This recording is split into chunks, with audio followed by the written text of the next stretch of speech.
The letter left, unsent. Ryan sat at his desk, the paper before him trembling as much as his hands. The ink smudged as he scrawled the words he had carried in his heart for years. Tonight was his last chance to tell Claire, that he loved her. Tomorrow she would walk down the aisle and become someone else's forever. The letter poured out of him like a flood, each sentence aching with the weight of his unspoken feelings.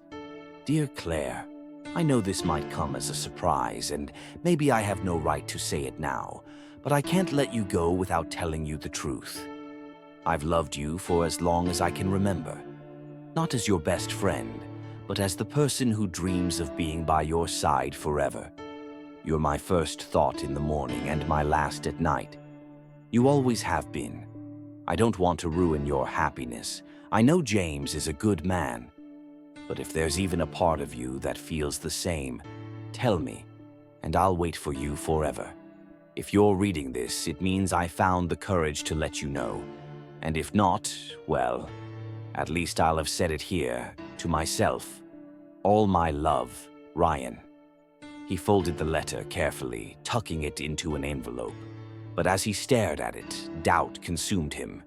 Claire had always been there for him, laughing at his jokes, holding his hand through heartbreaks, believing in him when he couldn't believe in himself. What if this ruined everything? In the end, Ryan placed the letter in a drawer and locked it away. He attended Claire's wedding the next day, wearing a smile that hid the storm inside him. And when the vows were exchanged, he clapped along with everyone else, even as his heart broke. Years passed. Claire moved away with James, and Ryan remained in the town where they'd grown up. They stayed in touch sporadically, but life pulled them in different directions.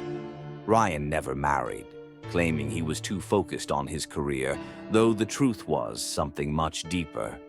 One autumn, Claire returned to the town after her mother passed away. While cleaning out her childhood home, she came across a small box labeled Memories.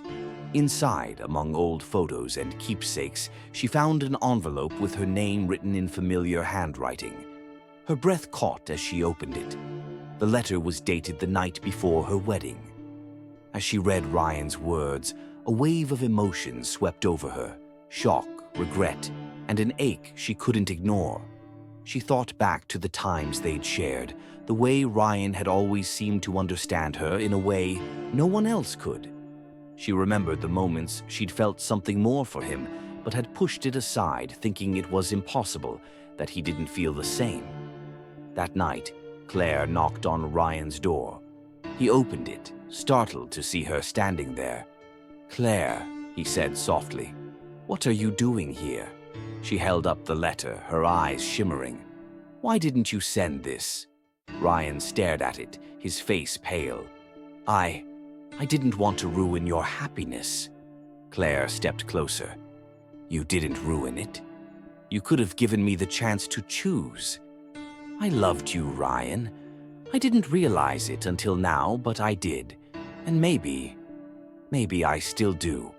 The silence that followed was heavy with years of missed chances and unspoken truths. Then Ryan did something he'd dreamed of for years. He reached out and took her hand. "Do you mean that?" he whispered. Claire nodded, tears falling freely. "I've spent my whole life wondering what if. I don't want to wonder anymore." And in that moment, the years of pain, longing, and unspoken love dissolved. They couldn't rewrite the past, but they could start a new chapter, a story they both knew